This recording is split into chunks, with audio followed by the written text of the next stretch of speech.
அத்தியாயம் 64. சூரத்து தக்காபுன். நஷ்டம். அளவற்ற அருளாளனும் நிகரற்ற அன்புடையோனுமாகிய அல்லாவின் திருப்பெயரால் துவங்குகிறேன். வானங்களிலுள்ளவையும் பூமியிலுள்ளவையும் அல்லாவை துதி செய்கின்றன. ஆட்சி அவனுக்கே உரியது, மேலும் புகழனைத்தும் அவனுக்கே உரியது, மேலும் அவன் ஒவ்வொரு பொருளின் மீது மிக்க ஆற்றலுடையவன். அவன் எத்தகையவென்றால், உங்களை அவன் படைத்தான், பின்னர் நிராகரிப்பவரும் உங்களில் உண்டு, அவனே விசுவாசிப்பவரும் உங்களில் உண்டு, மேலும் நீங்கள் செய்பவற்றை அல்லாஹ் பார்க்கிறவன்.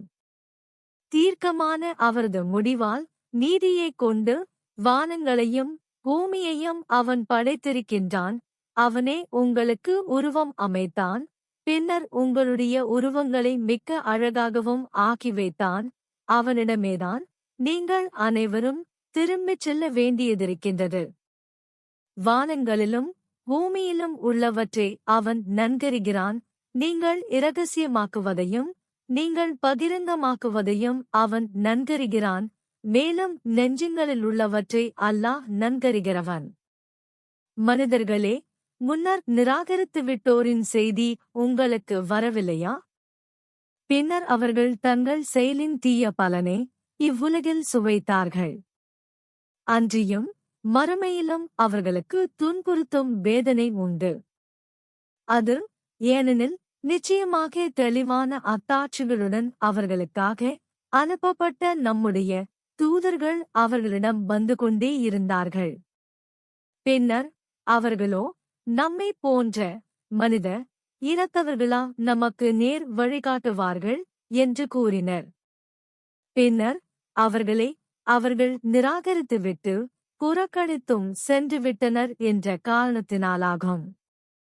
அல்லாஹ் அவர்களை விட்டும் தேவையற்றவனாகிவிட்டான், மேலும் அல்லாஹ் தேவையற்றவன், புகழுக்குரியவன்.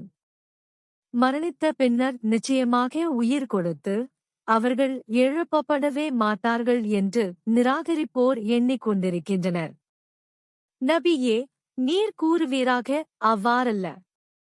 என் இரட்சகன் மீது சத்தியமாக, நிச்சயமாக நீங்கள் எழுப்பப்படுவீர்கள், பின்னர் நீங்கள் செய்து கொண்டிருந்தவைகளைப் பற்றி நிச்சயமாக நீங்கள் அறிவிக்கப்படுவீர்கள்.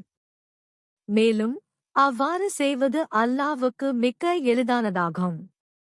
ஆகவே நீங்கள் அல்லாஹ்வையும் அவனுடைய தூதரையும் நாம் இறக்கி வைத்தோமே, அத்தகைய இவ்வேதமாகிய பிரகாசத்தையும் விசுவாசியுங்கள். மேலும் அல்லாஹ் நீங்கள் செய்கின்றவற்றை நன்குணர்பவன்.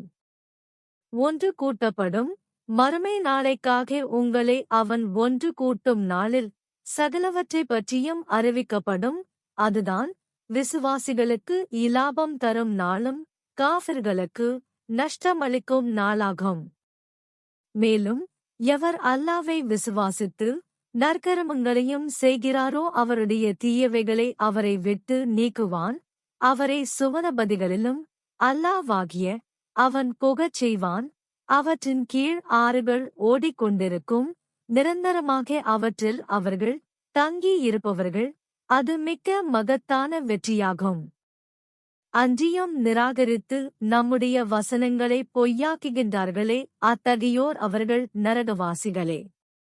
அதில் நிரந்தரமாக அவர்கள் தங்கி இருப்பவர்கள். மேலும் அது மிக கெட்ட சேருமிடமாகும். எத்துன்பமும் அல்லாஹ்வுடைய அனுமதி கொண்டே தவிர எவரையும் பீடிப்பதில்லை. ஆகவே எவர் அல்லாஹ்வை விசுவாசிக்கிறாரோ அவருடைய இதயத்திற்கு அல்லாஹ்வினால் ஏற்படுத்தப்பட்டதை பொருந்திக் கொண்டு பொறுமையுடனிருக்க அவன் வழிகாட்டுகிறான். அன்றியும் அல்லாஹ் ஒவ்வொரு பொருளையும் நன்கறிகிறவன். மேலும் அல்லாஹ்வுக்கு வழிபடுங்கள், இன்னும் அவனுடைய தூதருக்கு கீழ்ப்படியுங்கள். ஆகவே நீங்கள் புறக்கணித்து விட்டால் நம் தூதர் மீதுள்ள கடமையெல்லாம் அவர் தம் தூதை தெளிவாக எத்தி வைப்பதுதான். அல்லாஹ் அவனைத் தவிர வணக்கத்திற்குரிய வேறு நாயன் இல்லை. ஆகவே விசுவாசிகள் தங்கள் காரியங்களை ஒப்படைத்து முழுமையாக அல்லாஹ்வின் மீதே நம்பிக்கை வைக்கவும். விசுவாசங்கொண்டோரே. நிச்சயமாக உங்கள் மனைவியரிலும் உங்கள் பிள்ளைகளிலும் உங்களுக்கு விரோதிகள் இருக்கின்றனர். ஆகவே அவர்களைப் பற்றி நீங்கள் எச்சரிக்கையாக இருந்து கொள்ளுங்கள்.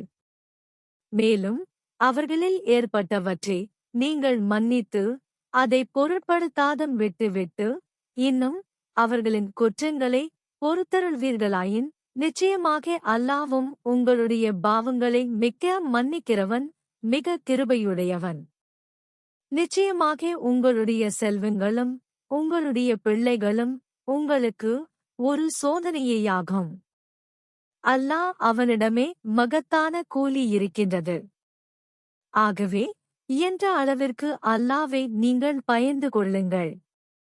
அவனின் கட்டளைகளுக்கு செவியும் சாயுங்கள், மேலும் அவனுக்கு கீழ்ப்படியுங்கள். உங்களின் நலனுக்காக அல்லாவின் வழியில் செல்வங்களை செலவும் செய்யுங்கள். தன் மனதின் உலோகத்தனத்திலிருந்து எவர் காக்கப்படுகிறாரோ அவர்கள் தாம் வெற்றி பெற்றவர்கள். அல்லாவுக்கு அழகான கடனாக நீங்கள் கடன் கொடுப்பீர்களாயின் அதனை அவன் உங்களுக்கு இரட்டிப்பாக்கி வைப்பான், இன்னும் உங்கள் குற்றங்களை மன்னித்து விடுவான். அல்லாஹ் சொற்ப நன்றியையும் மிக அங்கீகரிப்பவன், மிக்க சகிப்பவன். அவன் மறைவானவற்றையும் வெளிப்படையானவற்றையும் அறிகிறவன், யாவரையும் மிகைத்தவன், தீர்க்கமான அறிவுடையவன்.